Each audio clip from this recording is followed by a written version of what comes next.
how are you? Good morning, student. How are you today? I hope you're fine. Okay. Bulia berharap hari ini kamu sehat, semuanya masih semangat. Terutama karena pertemuan sebelumnya kita sudah belajar tentang diri kita sendiri di bagian pernafasan. Kamu sudah belajar, aku harus menjaga kesehatan pernafasan dengan beberapa cara, dan beliau berharap kamu sudah mempraktekkannya supaya kamu punya gaya hidup yang lebih sehat, supaya kita tetap sehat, kita tetap bisa mengikuti pelajaran meskipun dari rumah, ya. Nah, okay, class, we will continue our science lesson. Today we will learn about animal respiration. Ya, kita akan mengenal lingkungan kita. Kalau kemarin kita sudah mengenal diri kita sendiri melalui pernafasan manusia, hari ini kita akan mengenali lingkungan kita tentang pernafasan yang dimiliki oleh hewan di sekitar kita. Nah, hewan di sekitar kita ada apa saja? Ada banyak sekali jenisnya ya. Tapi kita akan mempelajarinya berdasarkan kelompok. Jadi kita mempelajarinya tidak satu persatu. Misalnya begini,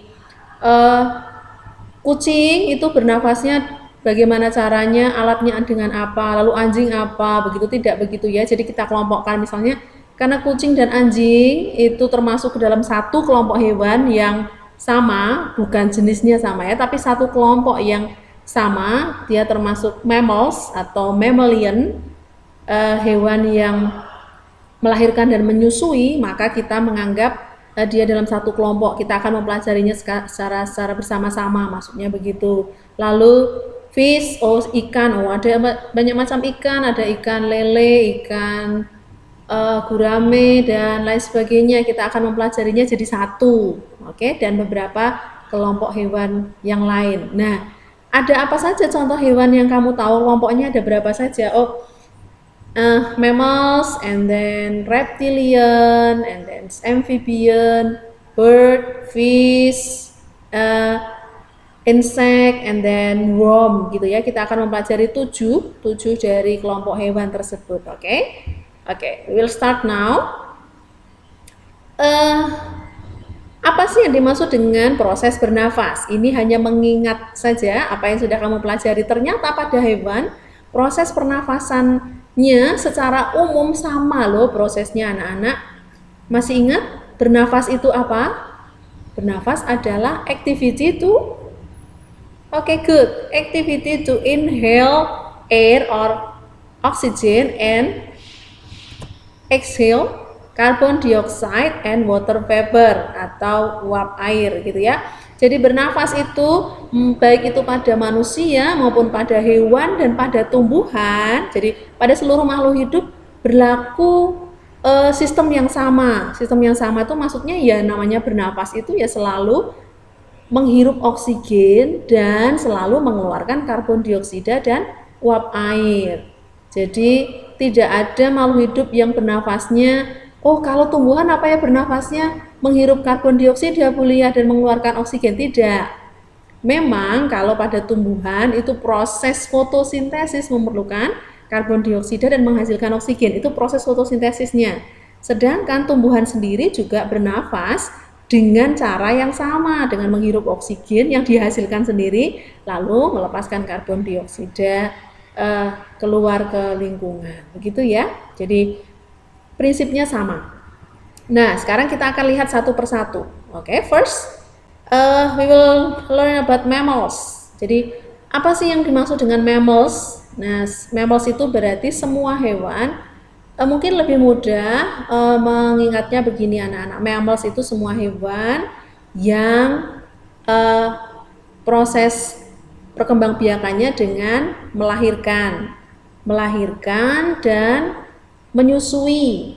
Jadi melahirkan dan menyusui anak-anaknya. Jadi dan biasanya lebih mudah dilihatnya kalau dia termasuk mammals on land. Jadi kalau dia mammalian di darat itu biasanya punya daun telinga, tapi tidak berlaku untuk yang mammals yang ada di air ya, jadi beda lagi. Tapi prinsipnya adalah hewan yang melahirkan dan menyusui.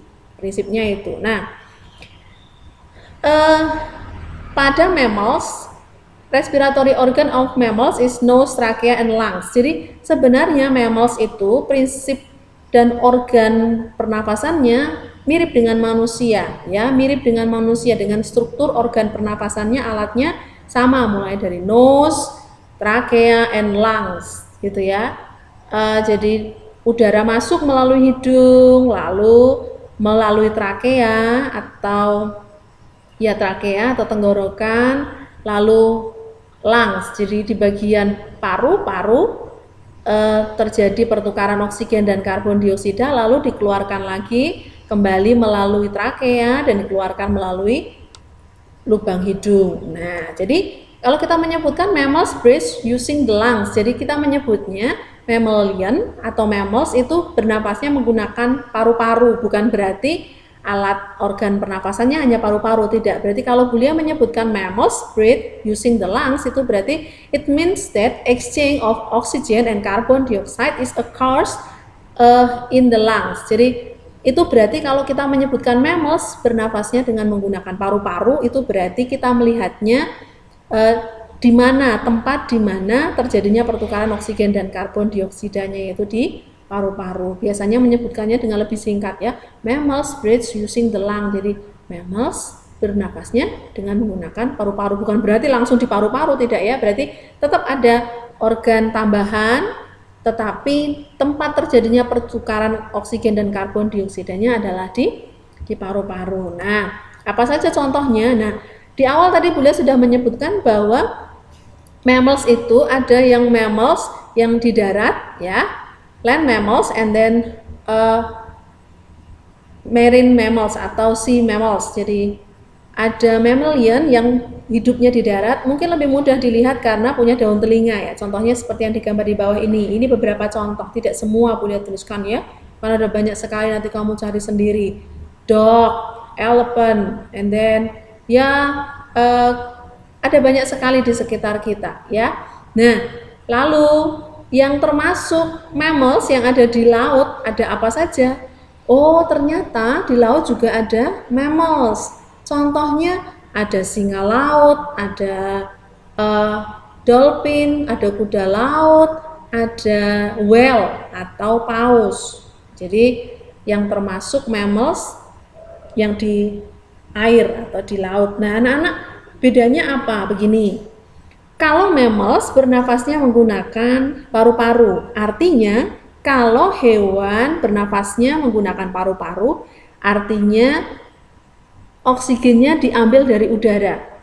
Oksigennya harus diambil dari udara, karena kalau paru-parunya terisi oleh air itu berbahaya, tidak bisa berfungsi dengan baik. Jadi loh Bulia, bagaimana caranya, kenapa kok ada mammals yang hidupnya di dalam air? Lalu apakah berarti dia mengambil oksigennya dari air? Jawabannya tidak anak-anak. Jadi hewan-hewan mammals yang air ini tetap mengambil take oxygen from the air. Jadi tetap mengambil oksigennya dari udara. Jadi kalau kamu pernah perhatikan bahwa ikan paus, jadi salah satu contohnya saja ya, ikan paus itu sering muncul di atas permukaan air laut. Kenapa kok dia sering muncul Bulia? Karena memang dia harus bernafas. Dia akan naik untuk mengambil udara dari oksigen dari udara dengan muncul di atas permukaan air. Lalu dia masuk lagi ke dalam air untuk menyimpan oksigennya, sudah dia simpan dulu, lalu dia selama di dalam air dia tidak bernafas berarti. Jadi dia hanya akan mengambil nafas dan mengeluarkan karbon dioksida ketika dia di atas air, di atas permukaan air. Itu sebabnya kita sering melihat bahwa hewan-hewan mammals air ini harus sering muncul di atas permukaan air. Contohnya dolphin, dan ya kuda laut dan singa laut dan anjing laut, gitu ya. Oke. The second animals are reptiles, ya. Reptilian atau reptil. Nah, reptil itu apa Bulia? Reptil itu berarti mudahnya begini anak-anak, untuk membedakan reptil dengan hewan yang lain adalah kalau reptil itu berarti hewan yang berjalan dengan kaki atau tanpa kaki, dengan permukaan perut dan permukaan telapak kakinya itu menempel pada tanah. Contohnya nih, cicak kadal itu telapak kakinya dengan perutnya sama-sama menempel pada permukaan tanah. Kalau ular juga termasuk reptil ya, karena dia langsung menjalar menggunakan perutnya. Contoh yang lain, ada masih banyak yang lain. Coba perhatikan kalau ada hewan yang kakinya sejajar atau persis ketika berjalan menempel pada permukaan tempat dia berjalan gitu ya. Jadi ada tokek, ada apa lagi ya? Kadal, dan masih banyak yang lain. Oke, kita coba lihat bagaimana pernafasannya. Respiratory organ of reptiles is nose, trachea, and lungs. Jadi organ pernafasannya sama ya dengan mammals, sama juga dengan manusia. Jadi secara umum kita menyebutnya sebenarnya lebih banyak nostril. Jadi bukan hidung tapi lubang hidung ya, nostril, trachea, and the lungs. Reptiles breathe using the lungs. Jadi kita berasumsi bahwa reptil itu bernafasnya menggunakan paru-paru karena tempat terjadinya oksigen dan karbon dioksida pada reptil itu terjadinya pada paru-paru. Nah, contohnya ya, contoh-contoh dari reptilian ini ada crocodile. Oke, perhatikan, oh, buaya itu jalannya telapak tangannya, telapak kakinya sama perutnya sama sejajar sehingga kalau jalan itu sama-sama menyentuh tanah. Oke, lizard, and then gecko, chameleon, and then tortoise, turtle, and then snake ya. Nah, anak-anak apa bedanya turtle dengan tortoise? Itu mungkin lebih mudah kita menyebutnya turtle and sea turtle gitu ya. Biasanya begitu. Atau tortoise and turtle. Nah, bedanya kalau kura-kura atau tortoise itu telapak kakinya ada seperti jari-jarinya gitu ya, ada seperti jari-jari pada telapak kaki dan kepala dan kakinya itu bisa masuk ke dalam tempurung. Sementara yang turtle atau sea turtle itu kaki dan kepalanya tidak bisa masuk ke dalam tempurungnya dan biasanya kakinya itu lebih berbentuk sirip ya, lebih banyak menghabiskan waktunya di dalam air. Jadi apakah berarti sea turtle itu bernafasnya di dalam air? Ada beberapa yang memang punya organ tambahan yang bisa bernafas di dalam air, tetapi sebagian besar penyu atau kita sebut dengan penyu dalam bahasa Indonesia ya, yang sea turtle itu ya, penyu itu tetap bernafas di darat dengan sering muncul ke permukaan air. Jadi begitu ya. Oke. Nah, and then the third bird, burung. Nah, yang dimaksud dengan burung itu ya bagaimana Bu Lia? Yang dimaksud dengan burung itu adalah semua hewan, paling mudah melihatnya adalah hewan yang memiliki sayap. Oke, memiliki sayap, lalu paruh, ciri-cirinya punya paruh. Jadi sebenarnya tidak semua yang kita kelompokkan bird itu adalah semua hewan yang bisa terbang, tidak ya. Tidak semua hewan yang bisa terbang, tetapi dia punya penutup tubuh berupa bulu, feather. Jadi bulunya bukan bulu seperti rambut, tetapi bulu. Jadi feather ya, bukan hair gitu ya. Nah, apa saja organ pernafasannya? Respiratory organ of bird is nose, trachea, and then lungs. Jadi sama, mirip. Tapi bedanya the different of bird while they're flying, the respiratory system is helped by air sacs. Jadi ketika mereka bernafas, di dalam tubuh mereka ada tambahan alat selain nose, trachea, and then lungs. Di dalam bagian tubuh dari burung itu ada seperti kantong-kantong udara begitu ya, seperti kantong-kantong udara yang terhubung langsung pada bagian paru-parunya yang kita sebut dengan air sacs atau air sacs, kantong atau pundi-pundi udara. Nah, bahasa Indonesianya namanya pundi-pundi udara. Nah, kenapa kok bisa begitu, Bu Lia? Nah, maksudnya begini, tetapi tetap organ pernafasannya yang utama itu adalah lungs. Jadi tempat pertukaran oksigen dan karbon dioksidanya hanya terjadi pada bagian paru-paru. Maksudnya begini, ketika burung sedang bertengger dalam keadaan santai, dia akan inhale of oxygen from air by nose. Jadi ketika dia dalam keadaan santai atau bertengger, dia akan menghirup oksigennya melalui lubang hidung, nostril ya, melalui lubang hidung, lalu masuk melalui trakea, lalu ke paru-paru. Tetapi selain itu, ketika dia bernafas, ketika dalam keadaan santai, selain mengisi paru-paru, dia juga mengisi kantong-kantong udara di dalam tubuhnya dengan udara atau oksigen tersebut. Itu seperti tabungan atau cadangan udara yang bisa digunakan saat mereka perlukan. Nah, ketika mereka bernafas maka mereka hanya akan menggunakan lubang hidung. Tetapi ketika terbang, tidak memungkinkan bagi burung untuk menghirup udara melalui lubang hidung. Pertama, karena memang kondisinya ketika mereka di atas itu tekanan udaranya lebih kecil. Selain itu memang agak lebih sulit untuk bernafas menggunakan lubang hidung. Jadi ketika mereka dalam keadaan terbang, mereka tidak bernafas lagi menggunakan lubang hidung atau tidak mengambil udara melalui lubang hidung, tetapi langsung mengambilnya dari cadangan yang sudah disimpan di pundi-pundi udara or air sacs. Jadi kenapa kok bisa munculnya dari pundi-pundi udara? Nah, itu prinsipnya ketika burung terbang, ketika dia mengangkat sayap, itu berarti seperti balon pundi-pundi udara itu seperti terbuka.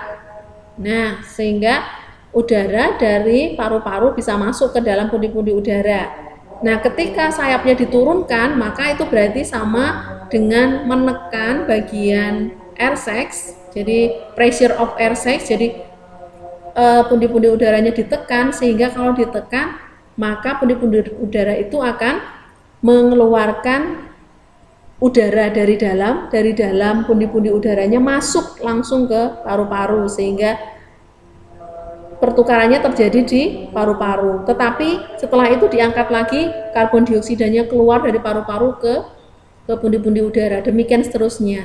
Tetapi ketika itu berlangsung dalam waktu yang lama, maka jumlah cadangan oksigennya akan semakin menipis, sehingga suatu saat oksigennya habis di kantong atau pundi-pundi udara itu, maka burung harus kembali bertengger untuk mengisi kembali pundi-pundi udaranya dengan oksigen, begitu ya. Nah, ini adalah gambar posisi dari pundi-pundi udara. Nah, ini lubang hidungnya begitu ya anak-anak. Dalam keadaan terbang memang tidak menggunakan lubang hidung langsung trakea, tetapi langsung di pundi-pundi udara. Nah, pundi-pundi udara ini jumlahnya ada banyak di sekitar paru-paru. Jadi langsung bisa keluar dan masuk melalui paru-paru begini. Nah, coba kita lihat bagaimana proses pernapasannya lebih jelas dari video yang berikut.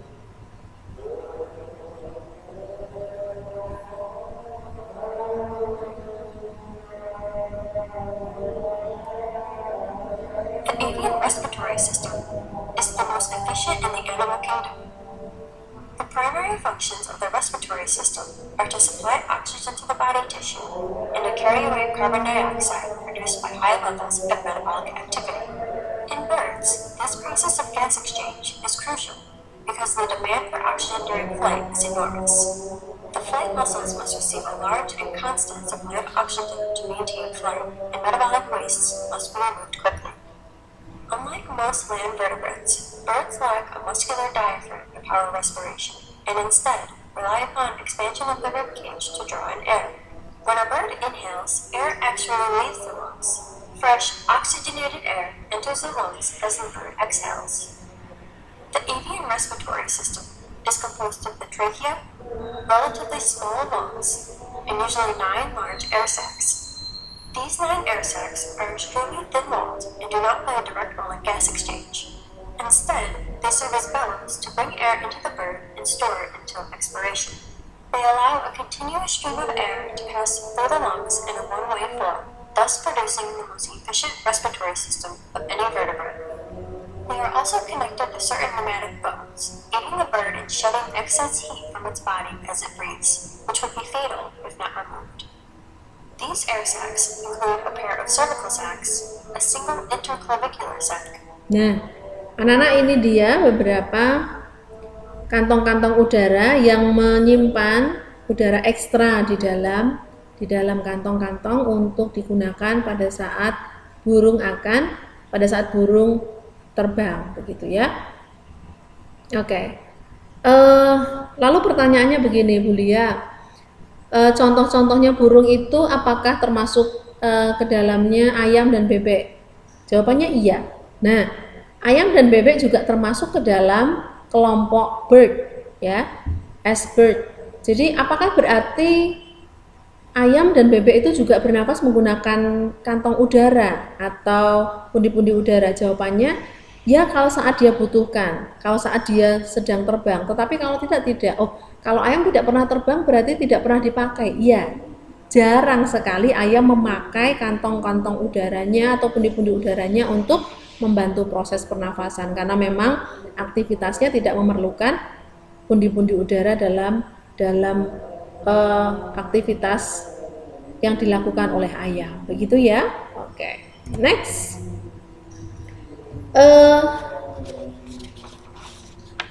Form respiratory organ of insect atau serangga. Kita sebut serangga itu, jadi kalau kamu bayangkan serangga itu apa sih, Bu Lia? Ya, serangga itu berarti contohnya ada nyamuk, lalat, apalagi ya, lebah, belalang, capung, kupu, dan masih banyak yang lain ya. Respiratory organ of insect is spiracles, tracheolus, dan trachea. And then helped by air sacs, punya pundi-pundi udara juga. Nah, ini sudah mulai berbeda. Kalau tadi baik itu mammals, reptilian, and bird, respiratory organ of there are lungs. Tapi berbeda dengan yang serangga. Kalau serangga itu organ pernafasannya berbeda. Serangga, kadang-kadang kamu melihat serangga punya lubang hidung, tetapi lubang hidung pada serangga tidak digunakan untuk proses pernafasan, ya, karena proses pernafasannya pakai lubang pertama itu spiracles. Jadi tempat awal masuk udara itu adalah spiracles. Spiracles itu apa, Bu Lia? Spiracles itu seperti lubang-lubang yang ada di sekitar, di samping tubuh serangga, yang kalau kamu amati itu seperti mungkin suatu ketika kamu pernah memegang apa ya yang mudah ya anak-anak ya, belalang mungkin ya, di sekitar tubuhnya belalang itu kamu seperti melihat ada lubang-lubangnya. Nah, di samping tubuhnya itu namanya spiracle. Lalu ketika dia dalam keadaan yang aktif, maka kita melihat bahwa spiracle-nya itu bagian samping dari tubuhnya itu seperti bergerak-gerak gitu ya, seperti nafas bergerak membuka dan menutup. Nah, itu berarti spiracle-nya sedang terisi dan mengeluarkan udara. Lalu dari spiracles itu seperti ada saluran panjang di seluruh tubuhnya, namanya tracheoles atau tracheolus, dan tempat terjadinya pertukaran oksigen dan karbon dioksidanya terjadi pada trakea. Oke? Dan serangga juga memiliki pundi-pundi udara. Ini digunakan ketika dia tidak aktif. Tidak aktif itu maksudnya ketika dia aktif bergerak justru dia bernafasnya menggunakan spiracles and then trachea dan tidak menggunakan air sacs. Tetapi ketika dia inaktif atau tidak aktif atau sedang diam, justru dia sedang bernafas tidak menggunakan spiracle, tetapi udaranya ngambil langsung dari sadangan udara yang sudah tersimpan di air sacs atau pundi-pundi udara. Jadi kita bisa menyebutkan bahwa insects breathe using the trachea. It means that exchange of oxygen and carbon dioxide is occurs in the trachea. Jadi itu berarti bahwa tempat terjadinya pertukaran oksigen dan karbon dioksida pada serangga itu di trakea. Oke, bukan paru-paru ya anak-anak, namanya trakea. Nah, ini contoh-contoh dari hewan yang termasuk serangga. Oke. Untuk melihat lebih jelas proses pernafasan dari serangga, perhatikan video berikut ini. Air enters the insect body through tiny holes present on the sides of the body. These holes are known as spiracles. The spiracles open into a network of thin air tubes spread over the body of an insect. These tubes are known as the trachea, and they facilitate gas exchange. Oxygen reaches the cells through the tracheal system, and the carbon dioxide is received from the cells by the tracheal system and expelled from the insect body through spiracles. Nah, itu dia ya anak-anak ya. Air enters the insect. Oke. Berikutnya, fifth, amphibian. Hewan yang kita golongkan ke dalam kelompok amfibi. Ciri dari amfibi ini secara khusus adalah hewan yang bisa hidup di dua tempat. Bisa hidup di air, tetapi juga bisa hidup di darat. Loh, apa bedanya dengan sea turtle, Bu Lia? Kalau sea turtle itu berarti kan bisa hidup di air juga, hidupnya di air. Apakah sama dengan whale, dolphin? Jawabannya tidak. Beda antara amphibian sama hewan yang memang hidup di air tetapi bernafasnya menggunakan paru-paru. Kalau yang hewan-hewan yang kita sebutkan tadi seperti paus, lumba-lumba, dan penyu itu memang menghabiskan lebih banyak waktunya atau hidup di dalam air tetapi tidak bisa bernafas ketika di dalam air. Jadi kalau mau bernafas tetap harus ke darat gitu ya, ke udara, maksudnya ngambil dari udara. Tetapi tidak sama dengan amphibian. Kalau amphibian itu adalah hewan yang bisa hidup di dua tempat. Hidup di dua tempat itu maksudnya bisa bernafas di dalam air, juga bisa bernafas di darat. Nah, jadi organ pernafasannya lebih dari satu. Ketika dia di darat, on land, respiratory organ of amphibian use nostril, trachea, and lungs. Jadi pakai lubang hidung, trakea, dan paru-paru. Mirip ya dengan reptilian, mirip dengan yang lain. Tetapi ketika dia ada di dalam air, dia bernafasnya langsung menggunakan permukaan kulitnya. Ya, jadi dia tidak lagi menggunakan paru-paru, tetapi menggunakan permukaan kulit untuk bernafas. Jadi semua bagian tubuhnya langsung mengambil melalui permukaan kulitnya, jadi change of oxygen and carbon dioxide-nya itu terjadi langsung pada permukaan kulit. Nah, contohnya apa?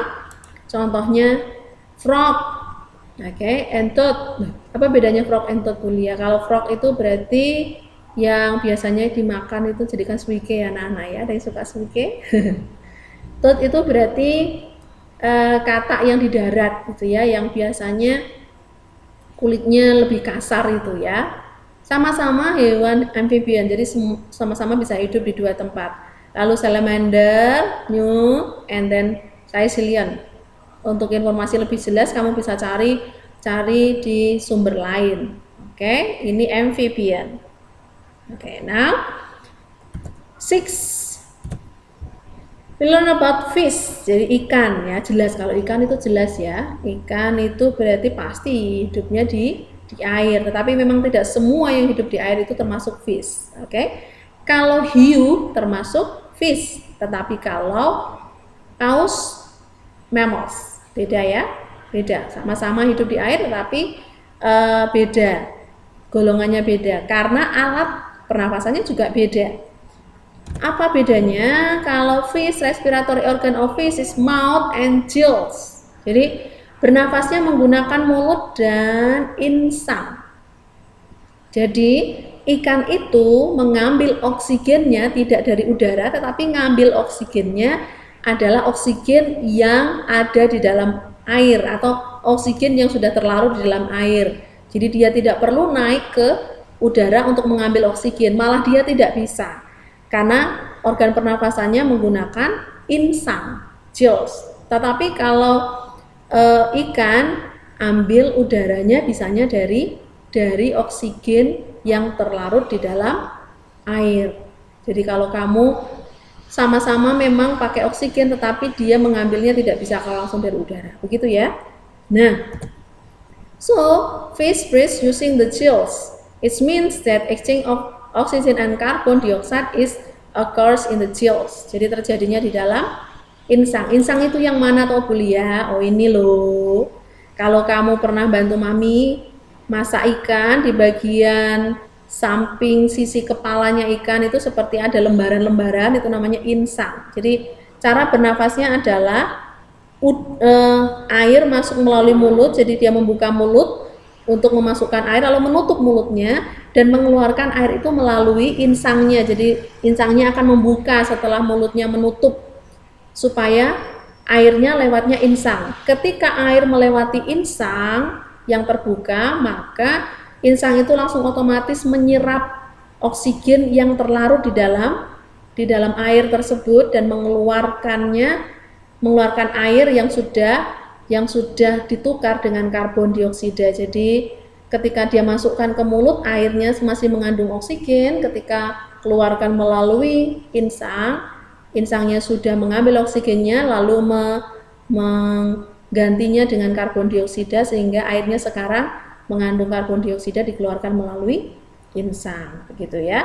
Oke, kita lihat proses pernafasannya lebih jelas pada video berikut. Unlike land animals, almost all fish breathe or get their oxygen from water. Instead of using lungs, fish breathe with organs called gills. Most fish have 4 pairs of Nah, gills perhatikan enclosed in a membuka gill dan chamber menutupnya on each mulut side of the head. On dari the outside of the body, a ikan flap of bone dan called the membuka gill cover protects the gills of bony tutup fish. To get insang. oxygen, fish gulp water through the mouth and pump it over the gills. In many fish, the breathing process begins when the gill covers close and the mouth opens. The walls of the mouth then move inward. The mouth partially closes and the gill covers open. This action forces the water from the mouth into the gill chambers. The inside of each gill consists of fleshy, thread-like filaments. Water from the mouth passes over the filaments. The filaments are closely spaced along a gill arch in 2 rows. Each filament has many tiny extensions called lamellae. Oke, kira-kira begitu ya anak-anak ya. Oke, the last respiratory organ of earthworm. Jadi cacing tanah ya. Tidak semua cacing. Jadi kita akan pelajari secara khusus pada cacing tanah. Nah, anak-anak, cacing tanah ini merupakan hewan yang kita sebut dengan hewan yang primitif. Apa itu hewan primitif? Hewan yang tidak memiliki organ tubuh yang lengkap. Salah satunya adalah dia tidak memiliki organ pernafasan sebenarnya. Jadi pernafasannya secara langsung. Jadi karena dia tidak punya organ pernafasan secara khusus, jadi pernafasannya langsung. Langsung itu maksudnya berarti seluruh permukaan kulitnya akan menyerap oksigen dan mengeluarkan karbon dioksida sehingga seluruh bagian tubuh itu akan langsung mengambil oksigen dan karbon dioksida, mengeluarkan karbon dioksida masing-masing. Jadi tidak ada organ khusus di dalam tubuhnya yang berfungsi sebagai alat pernafasan secara khusus. Jadi proses pernafasannya langsung terjadi pada permukaan kulitnya. Jadi I'm so sorry, is earthworm ya. Jadi ini cacing tanah bernafasnya menggunakan permukaan kulit, berarti pertukaran oksigen dan karbon dioksidanya terjadi di kulit. Perhatikan gambarnya. Jadi seluruh bagian permukaan dari kulit dari cacing tanah itu bisa menyerap oksigen dan mengeluarkan karbon dioksida. Itu sebabnya permukaan kulitnya harus selalu lembab. Karena kalau tidak lembab, dia tidak bisa menghirup oksigen. Jadi harus lembab. Kenapa? Karena kalau kering, pori-porinya tidak bisa menyerap oksigen, tidak bisa mengeluarkan karbon dioksida. Begitu ya. Nah, oke. Kesimpulannya adalah bahwa hewan memiliki organ pernafasan yang berbeda satu dengan yang lain. Mammals using lungs, reptiles lungs, lungs and held by air sacs while flying. Insect use trachea, amphibian use lungs on land and then skin surface in water, and then fish use gills and earthworm use its skin surface. Oke, kira-kira itu adalah proses pernapasan dari beberapa golongan hewan. Oke, nah, oke anak-anak, kita pertemuan pelajaran sains kita sampai di sini. See you, thank you for today, bye bye.